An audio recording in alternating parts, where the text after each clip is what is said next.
Assalamualaikum warahmatullahi wabarakatuh. Hari ini saya nak buat ulasan perlawanan di antara JDT menentang Melaka United, yang mana perlawanan semalam JDT menang 1-0 hasil jaringan daripada penalti Bekson.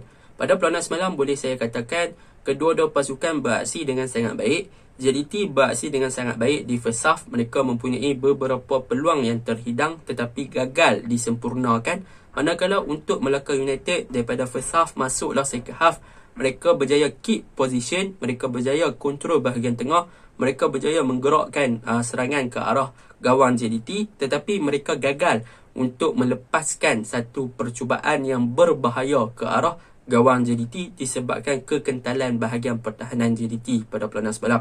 Okey, tanpa membuang masa, kita masuk dalam ulasan perlawanan. Saya akan mulakan dengan pasukan JDT. Apa yang saya suka dan juga kekuatan pasukan JDT. Yang pertama adalah di first half di bahagian midfield mereka, iaitu Afiq Fazail, Naksu Insa dan juga Safiq Rahim telah bermain dengan sangat-sangat baik. Yang mana mereka, Safiq Rahim dan juga Naksu Insa telah memberi peranan kepada Afiq Fazail untuk bergerak bebas di kawasan midfield dan juga final third pasukan Melaka pada perlawanan semalam. Yang mana kita boleh lihat apabila Safiq Rahim dan juga Naksu Insa telah memberi ruang kepada Afiq Fazail untuk merencanakan serangan ke arah gawang Melaka United, dan Afiq Fazail pula berjaya memainkan peranan tersebut dengan sangat baik apabila beliau adalah player yang paling banyak bergerak dalam padang di first half pada perlawanan semalam. Sekejap dia ada kat kiri, sekejap dia ada kat kanan, sekejap dia ada kat atas, sekejap dia ada kat bawah. Dan perkara tu telah membolehkan Afiq Fazail ada satu shoot on target yang berjaya diselamatkan oleh Khairul Fahmi ketika gerakan yang dilakukan oleh Safawi Rashid bermain dengan 1-2. Jadi boleh saya katakan backup daripada Naksu dan Safiq Rahim telah membuatkan Afiq Fazail menjadi all-rounded player, yang mana beliau bermain dengan keliling padang pada perlawanan semalam, dan perkara itu membuahkan hasil lah, terutamanya di first half sebelum Afiq dikeluarkan. Yang kedua yang saya suka tentang JDT adalah di bahagian pertahanan mereka, yang mana pertahanan JDT yang diketuai oleh Mauricio dan juga Shane Lowry dibantu di bahagian fullback oleh Matthew Davis dan juga Kobe Ong bermain dengan sangat kompak. Mereka menutup segala ruang daripada pemain-pemain Melaka untuk penetrate final third pasukan JDT sendiri ataupun kotak penalti pasukan JDT. Apabila kita nampak yang Melaka banyak menguasai perlawanan di second half, Melaka banyak melakukan serangan apabila mereka berjaya penetrate kanan dan kiri, tetapi disebabkan kekompakan ataupun compactness daripada pasukan JDT telah menyebabkan Melaka tiada ruang untuk melakukan shooting.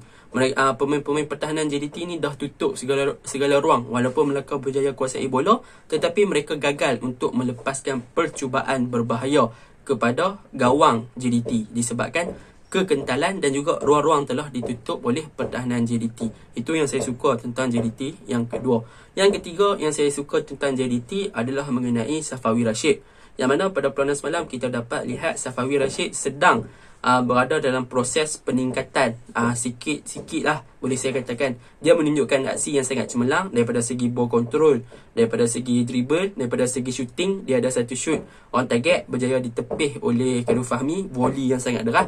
Jadi boleh saya katakan Safawi Rashid hanya perlukan minit permainan yang banyak untuk beliau buktikan yang beliau akan capai tahap performance beliau sebelum ni. Tu yang boleh saya katakan untuk Safawi Rashid.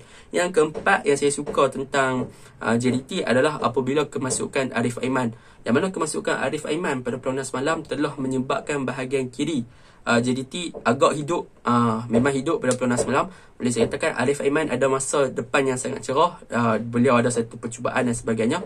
Dan yang terakhir yang saya suka tentang JDT adalah di first half, yang mana Cabrera adalah Cabrera yang baru, yang mana sebelum ni sebelum Liga direhatkan, Cabrera punya performance agak drop. Tetapi selepas Liga disambungkan, Cabrera sudah mula untuk berada di tahap aksi beliau yang sebenar. Jadi boleh saya katakan untuk baki saingan yang ada ni, Cabrera dan Arif Aiman kemungkinan akan sering bertukar-tukar ataupun sering bertukar position lah. Sama ada Cabrera main first half, Arif Aiman main second half. Arif Aiman main first half, Cabrera main first half. Macam tu lah akan berubah sampai habis season ni. Sebab apa? Sebab kedua-dua player tengah on form. Begitu juga dengan di bahagian kanan, Safawi main first half, Sumareh masuk second, ataupun Sumareh first, Safawi second. Benda ni akan sentiasa berubah disebabkan player-player winger JDT sekarang tengah on form. Tu yang saya suka tentang JDT. Kelemahan JDT pada perlawanan semalam yang pertama adalah mengenai finishing lah.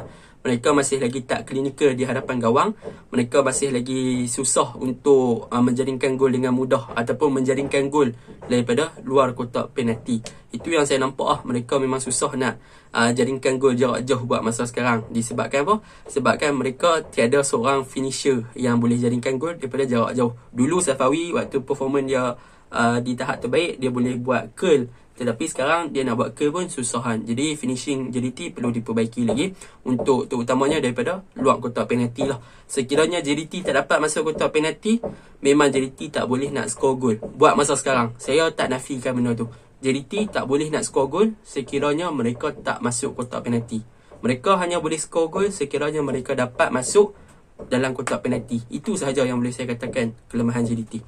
Yang kedua, kelemahan JDT adalah mengenai winger mereka. Apabila mereka berhadapan dengan pasukan seperti Melaka, Melaka adalah pasukan yang bermain dengan deep, yang mana mereka bermain dengan low and compact.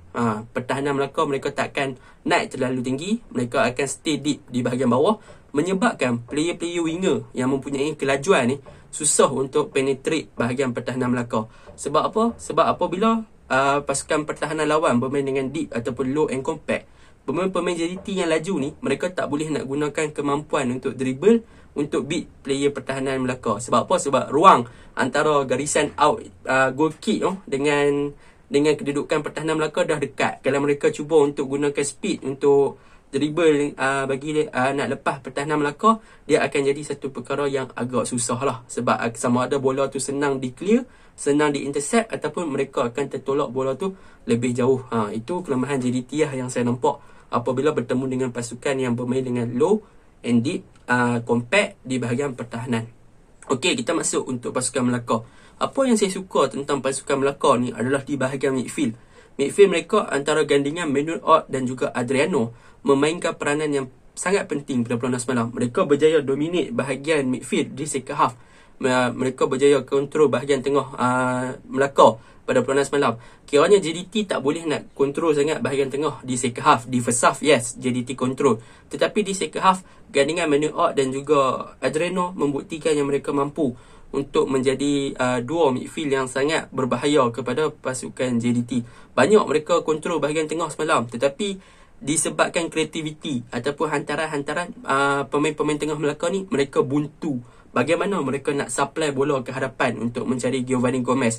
Ada satu chance mereka berjaya cari Giovanni Gomez pula tercari-cari bola kat mana. Jadi benda tu yang menjadi masalah kepada Melaka. Sebab mereka berjaya kontrol tengah, tetapi mereka tak boleh nak penetrate pasukan JDT. Itu yang menjadi masalah utama kepada pasukan Melaka. Sebab apa? Mereka tak boleh nak menjaringkan gol. Bahkan itu adalah masalah utama, mereka tak boleh nak melakukan percubaan kepada pasukan JDT. Yang kedua yang saya suka tentang Melaka ni adalah mengenai Sonny Nordin. Yang mana Sonny Nordin bermain dengan sangat baik. Beliau bermain dalam padang tu kiranya boleh katakan sat duk kiri sat duk kanan, memang rajin. Work rate Sonny Nordin rajin. Dan dribble dan juga skill yang dia ada memang sangat cemerlang. Boleh saya katakan beliau adalah pemain yang sangat baik pada perlawanan semalam. Yang ketiga yang saya suka tentang Melaka adalah mengenai fullback mereka, iaitu Khairul Anwar dan juga Wan Amirul Afiq. Yang mana kedua-dua player ni sering melakukan overlapping. Yang mana boleh saya katakan Khairul Anwar beraksi dengan sangat baik sebagai left back pasukan Melaka. Banyak overlapping yang dilakukan oleh beliau berjaya membuatkan Melaka menang free kick. Disebabkan Matthew Davis tak boleh nak stop dia. Matthew Davis tackle dan memberikan free kick kepada Melaka. Tetapi macam saya cakap tadi, Melaka tak boleh nak buat apa-apa untuk tembusi pertahanan JDT. Kalau tak, mereka boleh menang game tu. Itu yang saya suka tentang Melaka. Kelemahan Melaka yang saya sebutkan tadi lah. Mereka tak mempunyai cara, mereka tak ada cara, mereka tak menjumpai cara untuk penetrate bahagian final third JDT. Dan mereka tak boleh nak melakukan percubaan yang berbahaya ke arah gawang JDT. Sekiranya mereka boleh untuk lakukan shooting apabila masuk dalam kotak penalti dan mereka cepat untuk rancang strategi, saya rasa mereka boleh menang. Saya rasa Melaka boleh menang. Tetapi tu lah, JDT punya defense terlalu compact, terlalu kental dan terlalu berdisiplin. Itu antara punca Melaka tak boleh nak score gol lawan dengan JDT. Assalamualaikum warahmatullahi wabarakatuh.